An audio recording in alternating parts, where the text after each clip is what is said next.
All right, how is everyone doing today? Good? I'm good. Can everyone hear me in the back? Yeah, okay, cool. All right, do we have any questions before we get started?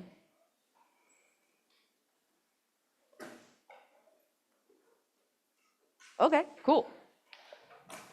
All right, so we left off last class. We were looking at reviewing that nomenclature, actually, largely is what we did, and looking at our Newman projections. And we left off, though, looking at our nomenclature of our cyclic systems. And so we said our ring systems were pretty much the same as our normal naming. The only difference is you put the word cyclo before the root. That's it. And we had said that if you have multiple rings, the larger ring is going to be your parent. So in this case, when we look at this, I have that 6-membered ring, versus a 3-membered ring. 6 becomes the actual backbone. That is my parent chain. And then my 3-membered ring became a substituent. So it still keeps the cyclo, propyl for the 3 carbons, and the YL because it's a substituent, right? So that should be pretty straightforward, pretty easy. Our fused rings are going to have a different naming convention because, of course. So the fused rings are specifically where we have these carbons that are being shared between the rings. So it is different from when you just have 2 rings, where you have this bond showing that they are not sharing any atoms. They are separated. They have different, like we have 6 carbons and 3 carbons. Those are just 2 separate rings. Your fused rings are sharing 2 carbons. We're sharing 2 atoms between the rings. So when you have those shared atoms, we need to name it differently. The way that we are going to name this is you need to start by identifying your bridgeheads. The bridgeheads are those shared atoms. So that's going to be, you find these 2 carbons. These are your bridgeheads.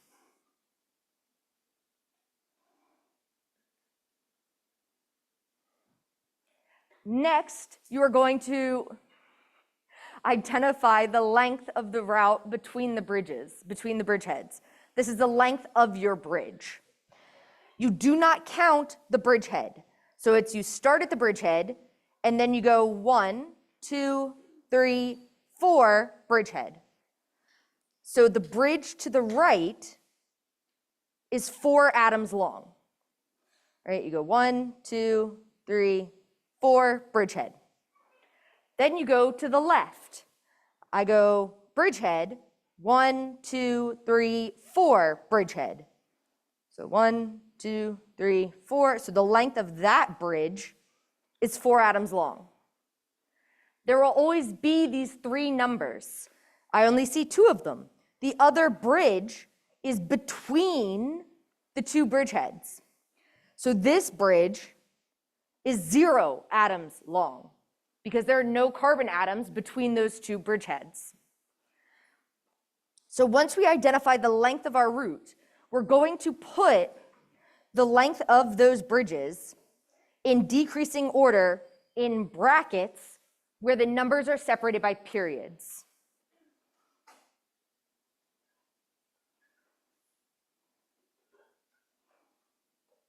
So this is the length of the bridges. It gets brackets, the square brackets. And instead of using commas, we use periods, the decimals. We also have a new prefix because it's not just a cyclo. It's not just a normal ring. It is a bicyclo. The bicyclo is telling us that it's 2 fused rings. You can have more fused rings, so you can have like tricyclo, tetracyclo. It can increase. We're not going to worry about those. We're just going to worry about the bicyclo. Then you're going to have your root for the total number of carbon atoms.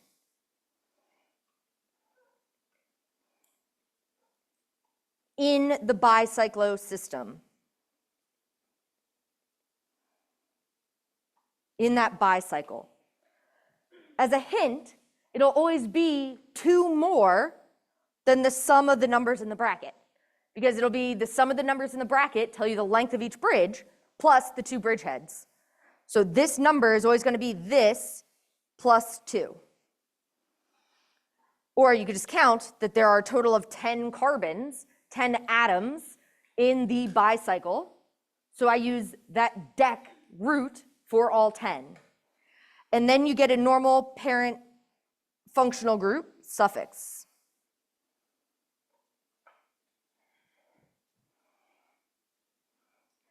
If you have substituents, everything else stays the same. It is all the same normal naming, where you would have your primary functional group would be as the suffix at the end. Any substituents would be listed out front in alphabetical order. All of that remains exactly the same. The difference here is that we are having that bracketed numbers and then bicyclodecane.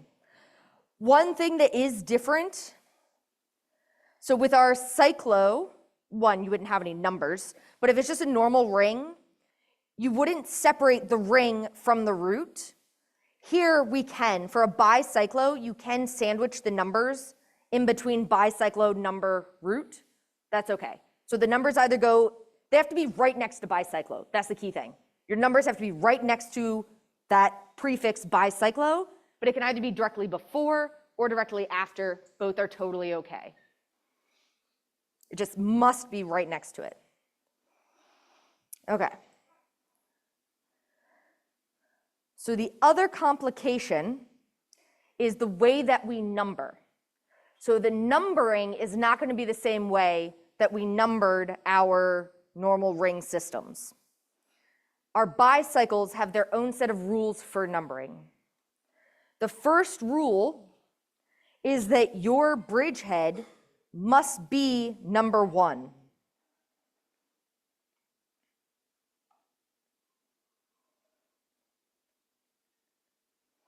You must start on a bridgehead.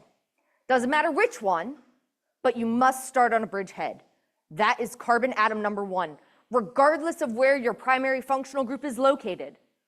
Carbon atom number 1 is a bridgehead in a bicycle system. Next, you are going to number the longest bridge. So we're going to number the bridges in decreasing order of length.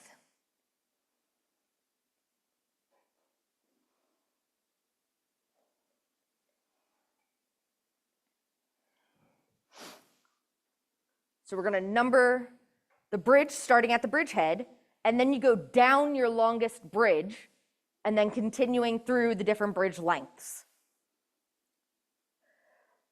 At that point, then you follow all of the normal rules.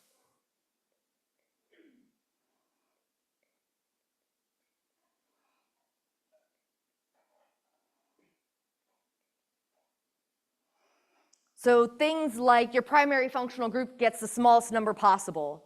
Then you're going to give priority to your unsaturations, to your alkene and alkyne. Then you would give priority to the smallest combination of numbers. And then if it's all still the same, then you use the alphabet as the deciding factor. So it's still that same order as we did. It's just bicycles have these 2 new rules that supersede all of the other naming rules for numbering.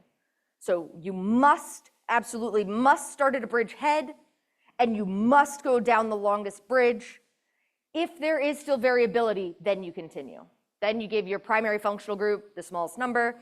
And actually, I'm saying this and I see people like fading. So we'll just go ahead and summarize it real fast for ourselves.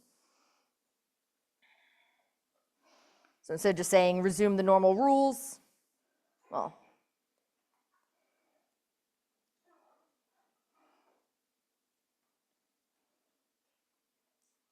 put that over here.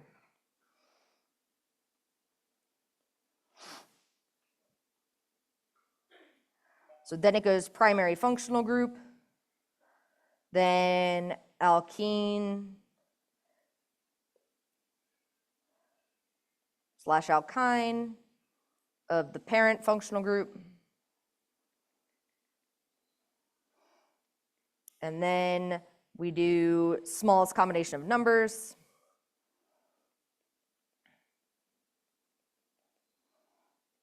And then alphabet as that final deciding factor.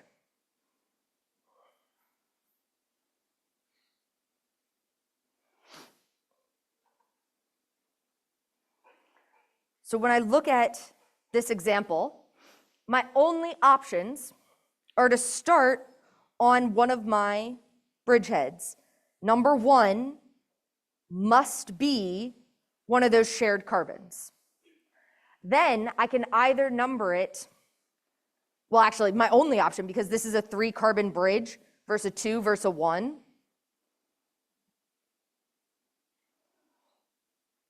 I have to go to the right because I have to go down my longest bridge. So if the back bridge is number 1, then this must be 2, this must be 3, this must be 4, this must be 5. Next, I must go down my longest bridge again. So the next longest bridge is 2 carbons. So that goes 6, 7. I'm not going to renumber number 1. I jump over number 1 to get to my next bridge, which is 8. So that's if I number from the back carbon. If I number from the front, I still have to go to the right because I still have to go down the longest bridge possible. So then I get 1, 2, 3, 4, 5. Again, go down the next longest bridge, 6, 7, and then 8 for the shortest bridge. So that takes care of these 2 rules. I now am going to consider between these 2 options. Yeah, what's up?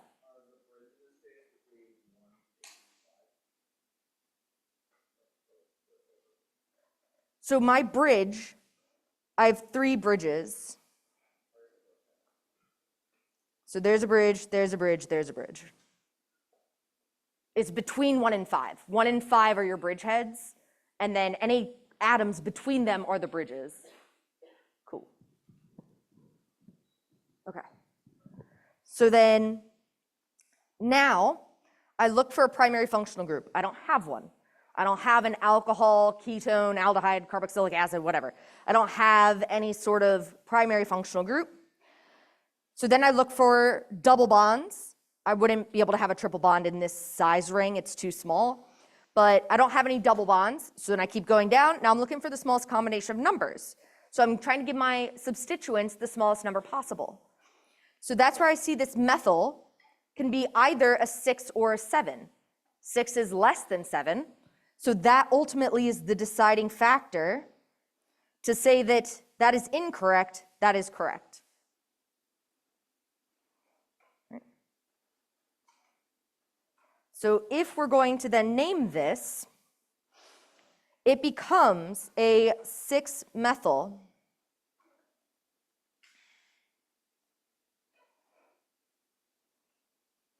bicyclo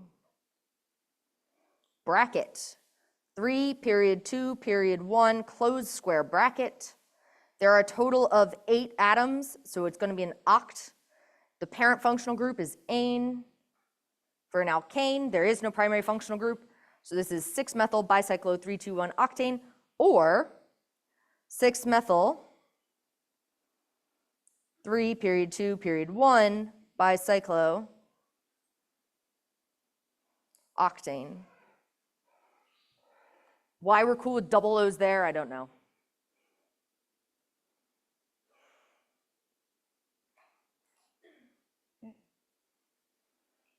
Any questions about that? All right, cool.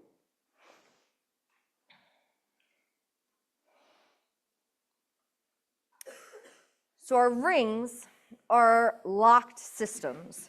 I don't have free rotation around my bonds. So when I look at like a normal bond, I can spin this. Like this rotates, right? That sigma bond is that head-on overlap, so I can spin it. And it goes round and round and round and round and round. I have free rotation. When it sits in a ring, it is now locked. I can't spin one of these all the way around. It doesn't go. It bumps into the rest of the ring. So it's locked. So I'm going to have a top face and a bottom face, or a front face and a back face, right? For my rings, that is going to be stereochemistry. That's what that is. It's saying that I have identical connectivity, but a different orientation in space. So my rings have that top face and a bottom face, or a front face and a back face. It has that rigidity, meaning no free rotation. If it is di-substituted, meaning there are only two non-hydrogens attached to it, we're going to describe it as cis or trans. Cis meaning same side. Trans meaning opposite side. So if I have two wedges or two dashes, then this becomes a cis, meaning that they're the same side. So a cis 1,2 dimethyl cyclohexane. In this case, my methyls are on opposite sides. So one's a wedge, one's a dash. So one's coming out at you, one's going away from you. They're opposite sides. So in this case, I have them on opposite sides. So this, because it's a 6-membered ring as opposed to a 4-membered ring, is that trans 1,2 dimethyl cyclohexane. The other one would have been a trans 1,2 dimethyl cyclobutane. We just have this facial selectivity. Cool. All right. So most of this chapter is dedicated to our ring stability, talking about the energy associated with our rings. So we're going to look at our different sized rings and look at the energies associated with them, the shapes that they actually form in 3 dimensions. So we have our 3-membered ring, cyclopropane, and our 4-membered ring, cyclobutane.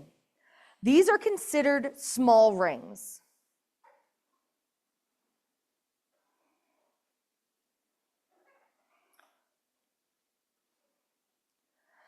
Cyclopentane, 5 carbons, cyclohexane, 6 carbons, and cycloheptane, 7 carbons.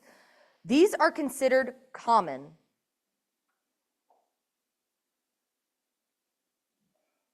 Because they're common. They're going to be our most stable rings. Our medium-sized rings are going to be sizes 8 through 12. Large rings are going to be anything that's greater than 12. So actually, let's make it greater than or equal to 13.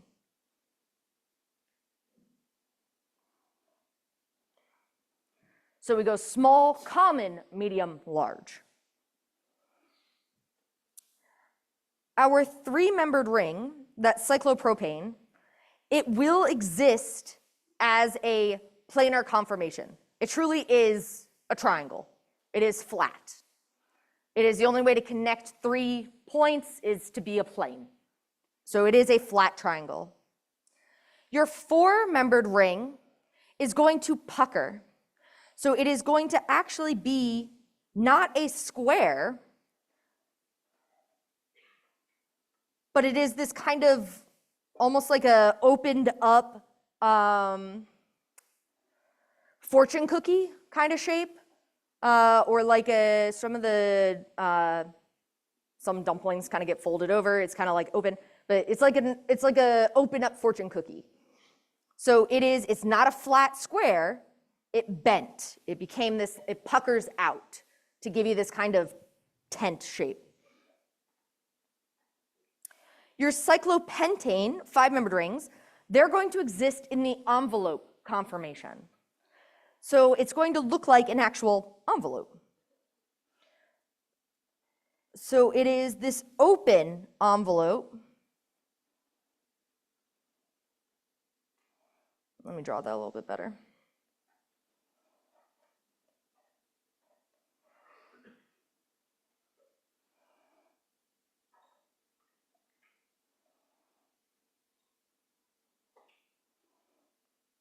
I always find it easiest to draw the front bond first, And then I show that the back bond is in behind it by leaving these little gaps between it. So there are only 5 carbon atoms here. Those are my 5 carbon atoms. I'm just showing that this bond is in front. I don't know why I drew it so crooked. There you go. And then you leave the gap to show that that bond between 2 and 3 is behind it. So it exists as like this open envelope where it is actually offset. So it's not fully flat, it's not like closed, it's just at an angle, open envelope. Our 6-membered rings are going to exist in a variety of options. The main one that we're going to look at is going to be the chair, but we have all of these options. But the chair is going to be the most stable one. So our chair is going to consist of these 3 sets of parallel lines.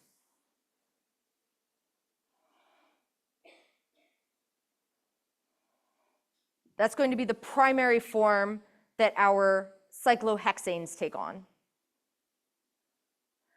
And then the bigger ones, we're not going to worry about. We're going to carry about 3 through 6. Those are the ones we focus on. When we look at the carbon-carbon bond strength associated with these, you don't need to memorize these numbers. What I want you to recognize is that these numbers are smaller than these numbers. My small rings have a smaller carbon-carbon bond strength as opposed to my 5- and 6-membered rings. What that tells me is that these are easier to open.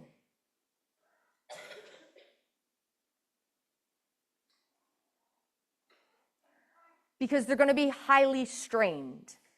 They're going to be like, they want to just pop open. Whereas the 5 and the 6, these are going to be more stable.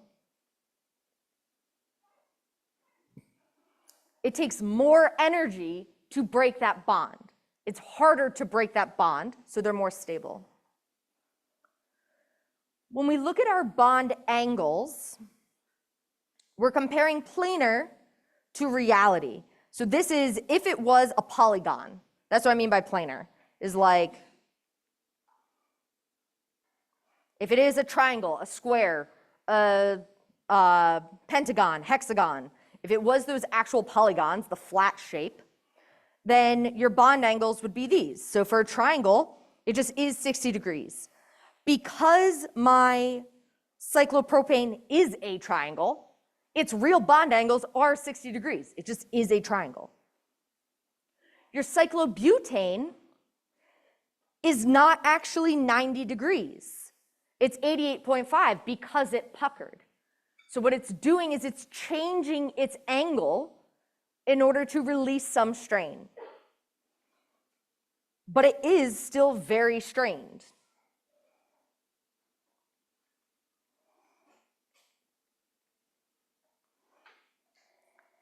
Which means that they're going to be the hardest to make and easiest to break. They're the least stable rings, are 3- and 4-member carbon rings. When we look at our common ring shapes, looking at 5 and 6, our pentagon is 108 degrees, but our cyclopentane is actually 104. The cyclohexane is 120, but the reality is 111. So I see that they are shifting. These are going to be the more stable, and the most important thing to see is that when I am a chair, I have nearly no strain.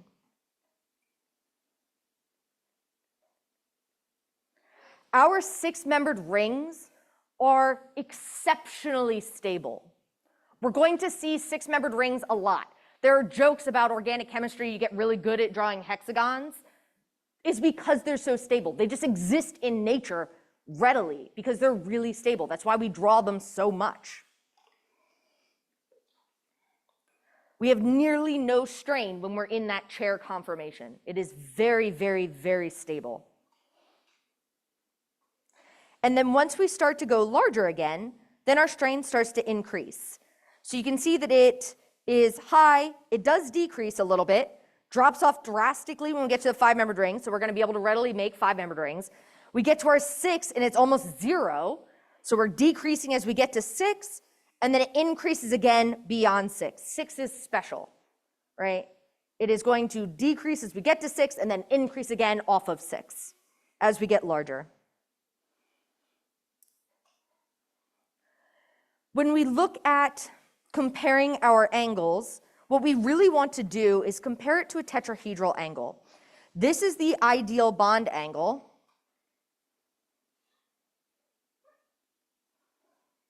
For our sp3 hybridized atom, which all of these are. These are sp3 hybridized carbons.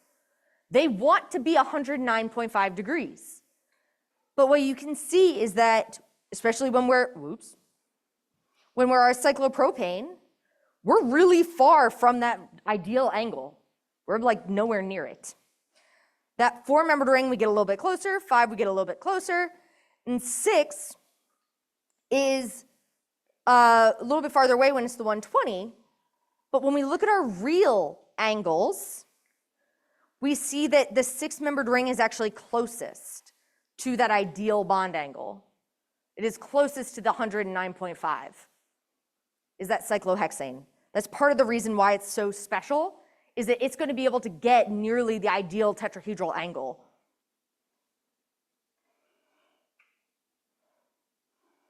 So let's actually talk about our strain. What are the strains, like what is strain? What are the types that are adding into those numbers, how we actually get there, and what aspects are contributing to each individual ring? So looking at the types of ring strain, our cyclic molecules are going to pucker to try to minimize our strain, either angle strain or torsional strain. Sometimes it will increase angle strain in order to greatly reduce the torsional strain. So angle strain is the bond angles are forced to deviate from that ideal 109.5.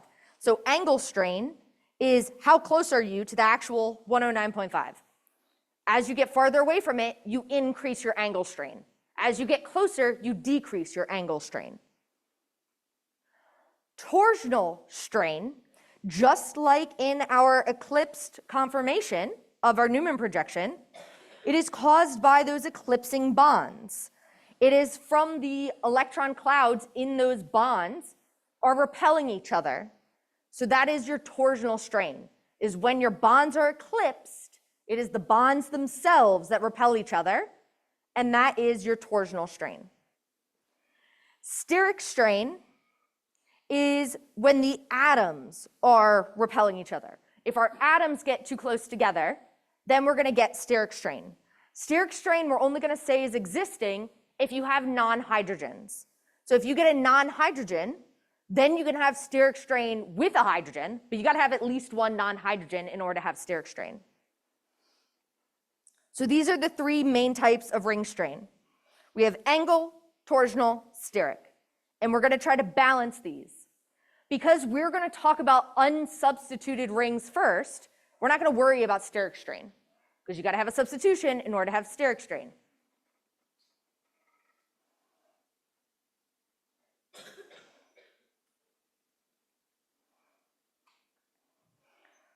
So if it is unsubstituted, you don't have steric strain. You're only going to worry about angle and torsional strain. When we look at cyclopropane, we get 6 eclipsing hydrogen bonds. So when I look at this Newman projection, looking down a carbon-carbon bond of my triangle, I see that these hydrogens are directly eclipsing. And so what I see is that I get this eclipse between each of the hydrogens on the top and the bottom. Yeah, you can kind of see that yellow. Okay. So that's where I get my 6, 3 on the top, 3 on the bottom, where the hydrogens, depending on which way you're looking at it, they are all exactly on top of each other, eclipsed. So if we're asked to calculate the percentage of the 27.6 kcals per mole total strain that is due to the torsional strain, then we can figure that out. So the strain of one hydrogen-hydrogen is going to be about 1 kcal per mole. That's our torsional strain of any eclipsing hydrogen-hydrogen bond. So when we look at the energy of the torsional strain, it's just going to be that 0.956 kcals per mole times 6, because I have 6 of those interactions. So that is 5.74 kcals per mole. If this were on an exam, the number would be 1, and it'd be 1 times 6. So it'd be 6, because you wouldn't need an actual calculator, because you don't get calculators on exams. So then the percentage of the total energy is that 5.74 kcals per mole divided by that 27.6 times 100 is 21%. So about 1/5 of that energy is just due to that steric strain. So what is that telling us? Where is most of the strain coming from? It is not torsional, it's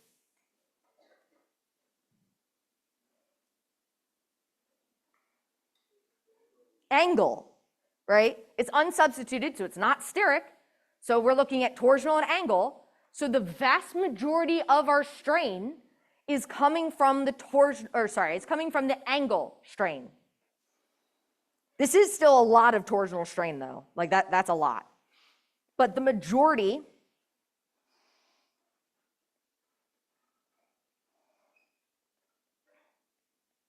of that strain is angle strain.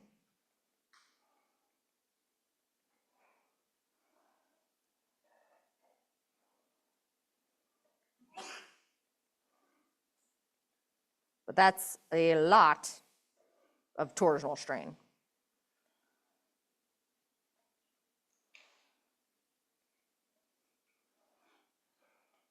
So our relevance is that we are increasing the energy is going to be increasing our reactivity. That's our key takeaway that we're going to keep making over and over and over, which is decreasing stability.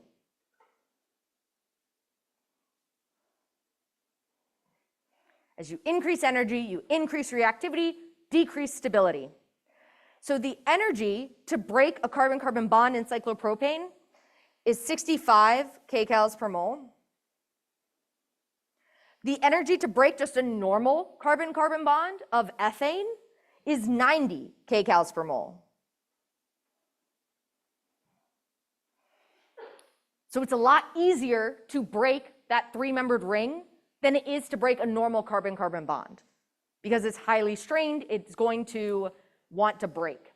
It is a weaker bond, so it takes less energy to break, meaning more reactive.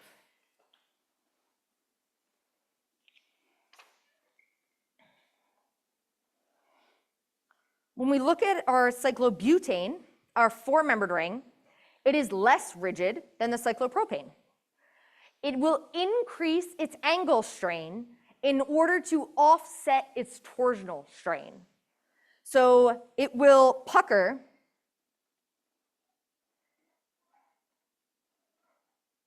it will increase the angle strain slightly to greatly decrease the torsional. It'll sacrifice a little bit at a greater expense of the whole molecule stability. So when we look at this puckered, that's what I mean, is it's this like unfolded fortune cookie. So when I look down this carbon-carbon bond, here's my Newman projection.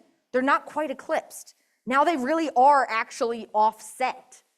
So that is lowering my torsional energy, even though I had to increase my angle strain. Because when we looked back at that table, come on, we see that we are moving farther away from 109, right? We go farther away, so we are actually increasing our angle strain.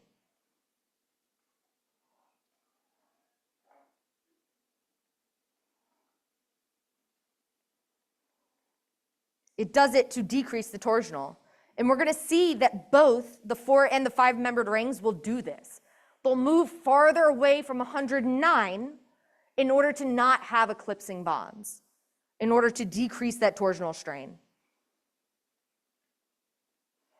So that's what we see, is that we are getting them farther away. We're also going to see that we want our large groups to be in this pseudo-equatorial position.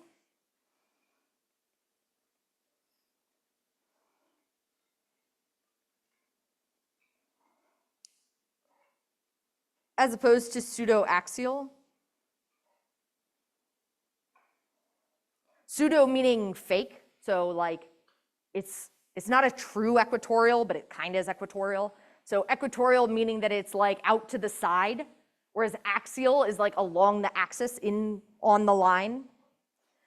So I want my large groups to be equatorial, which is going to be true for all of my rings. All of your rings will be more stable, decrease the steric strain if your large groups are equatorial, not axial. Putting them axial increases your steric strain because now they're going to be bumping into each other. And remember those the overlapping parentheses? That is the symbol for steric strain. When we look at our cyclopentane, if I imagine that planar 5-membered ring, I get all of these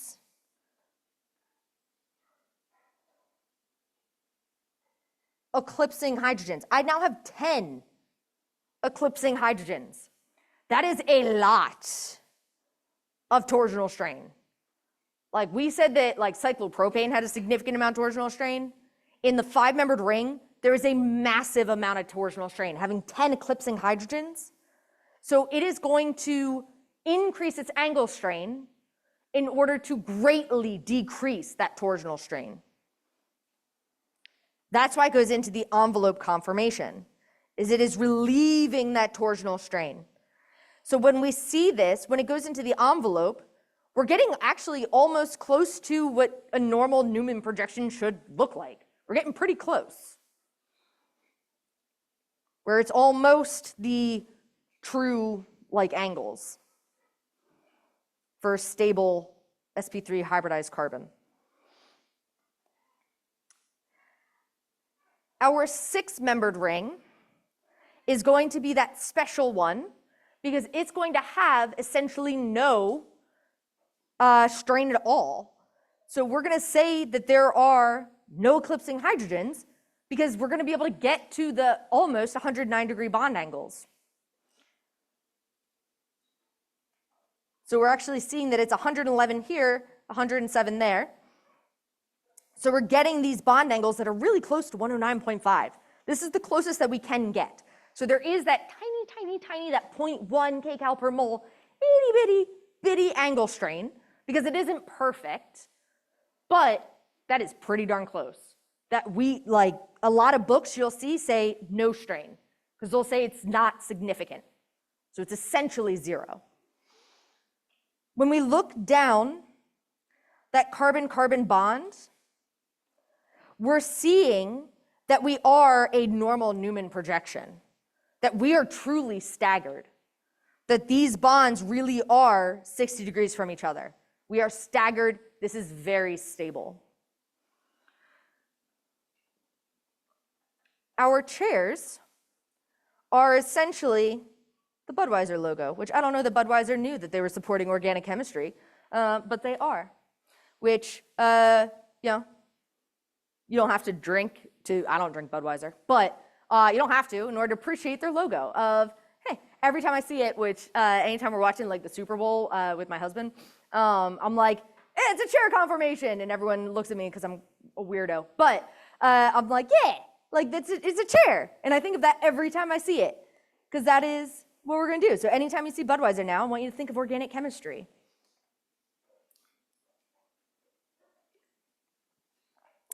because it is this chair conformation.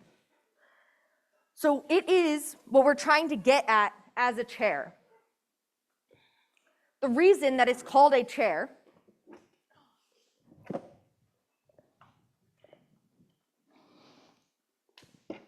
is because it is trying to take on this conformation, where we're trying to have it angled up like a back. We have a seat and a footrest. So what we're seeing is that you got to imagine like you're lounging, like there's where your butt goes, there's your headrest, there's your foot. That's why it's called a chair. It's kind of like you're lounging on a chair is the idea. That's why it's called a chair conformation.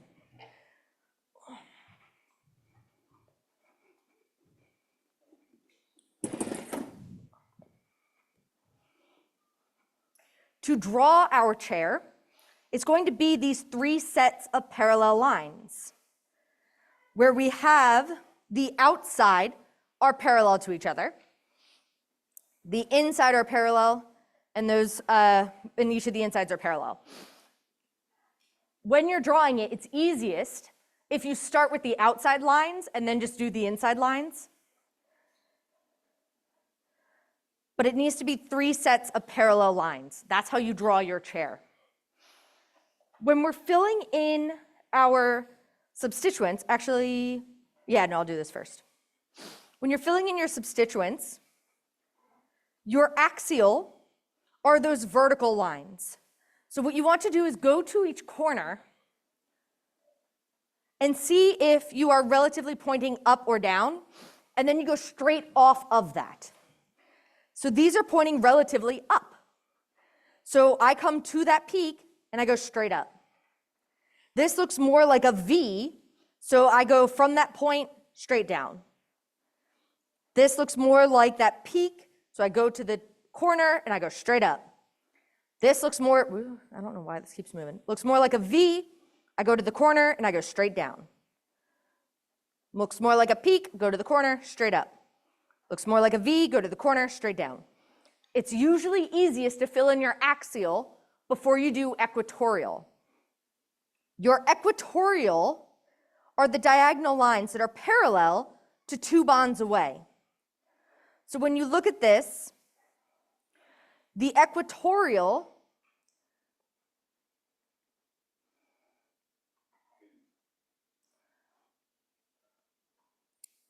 they're not parallel to the ones that they are attached to, they're parallel to the 3rd set.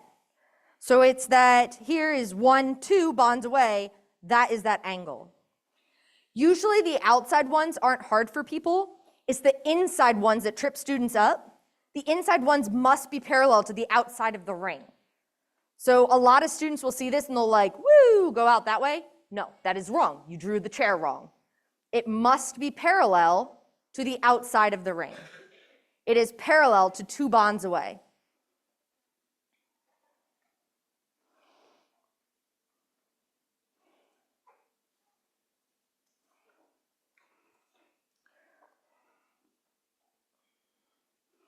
So when we're looking at these, for this, every atom, every carbon in my ring has 1 axial and 1 equatorial.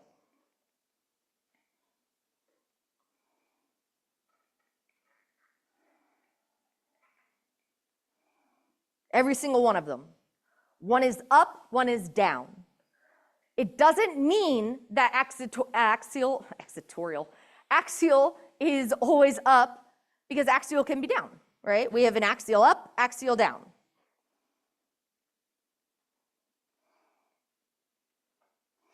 And likewise, I have equatorial down and equatorial up. So each carbon has 1 up, 1 down, 1 axial, 1 equatorial. If you are up, when you go into the planar conformation, that is a wedge. Wedge equals up. If you are a dash, that equals down. We're not going to flip our chairs over. We're going to go between planar and chair with the exact conformation as it is drawn. So when I look at this, I'm going to go to this carbon. For that carbon is the Axial or equatorial position up. Axial. So because I have this wedged methyl equals up, and on this carbon, axial is up, that means that that methyl is axial on that chair conformation. All right, how about here? Is that wedged methyl going to be axial or equatorial?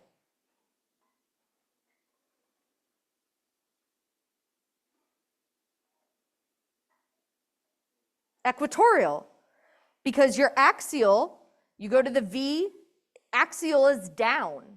So my equatorial is up.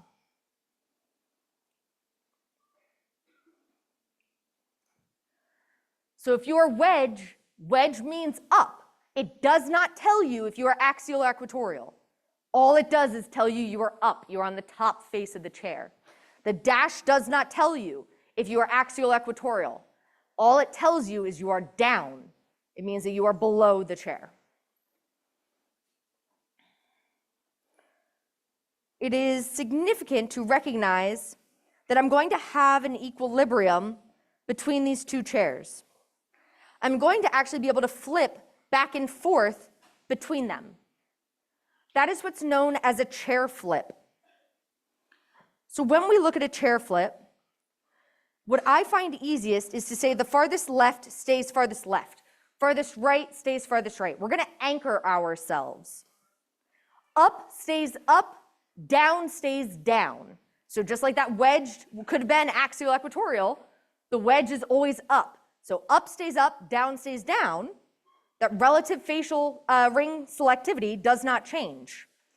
What does change is axial becomes equatorial, equatorial becomes axial.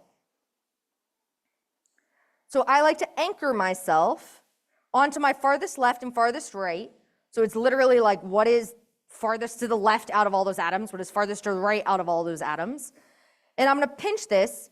So what's down gets pulled up, what is up gets pushed down to get into that chair.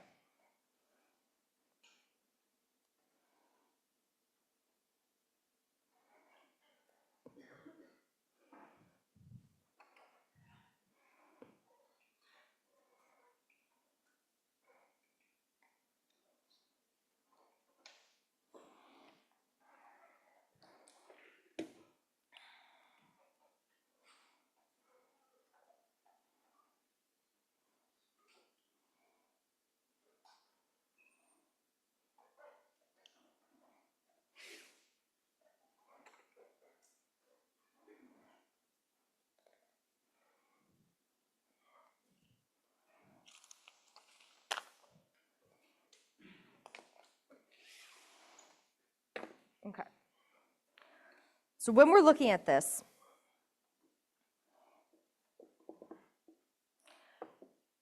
it helps if you have a model kit, and I recommend having it. When you're setting up your model kit, your axial are going to be every other. So I find it easiest to set the axials, just make them all parallel. I just go every other one and I make it parallel, and then I'm like, cool, now I'm in a chair. So I'm seeing that I have this general chair, right? That is that angle.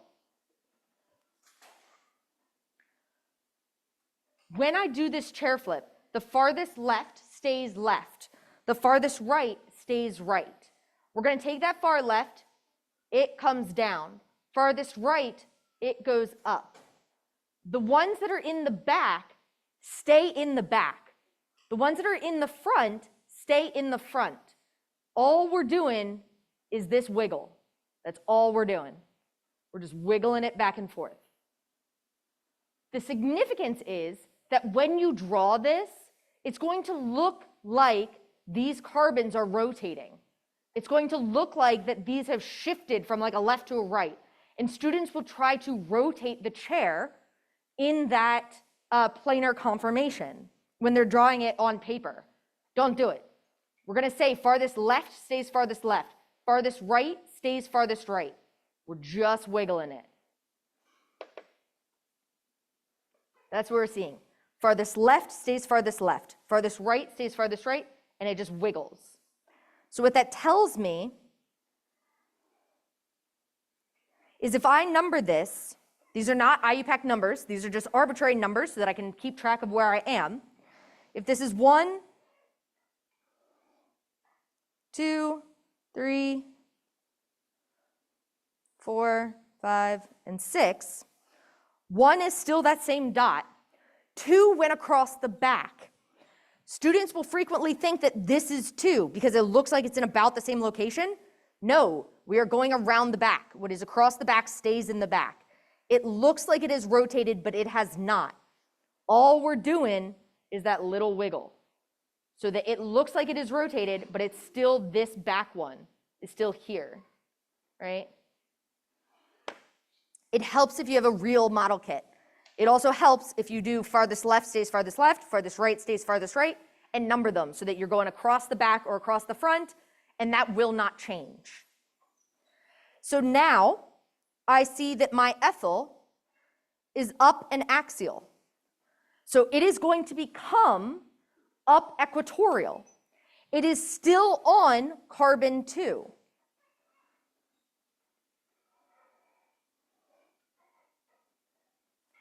I must be parallel to the outside lines. So that is my ethyl group is there. On carbon 2. Up axial went to up equatorial. Up stays up, down stays down, axial becomes equatorial, equatorial becomes axial. So then I go to my propyl. That propyl is down and equatorial. So it's going to become down axial. Down stays down. I'm on carbon 4. Here's my carbon 4, so my propyl is straight down. On carbon 5, I have an up equatorial butyl. Up stays up, equatorial goes to axial. So off of carbon 5, I get an up axial butyl. On carbon 1, I have a down axial methyl. Down stays down, axial goes to equatorial. So on carbon 1, I get a down equatorial methyl. And the equatorial is parallel to 2 bonds away. Make that a little bit better on a parallel. There we go.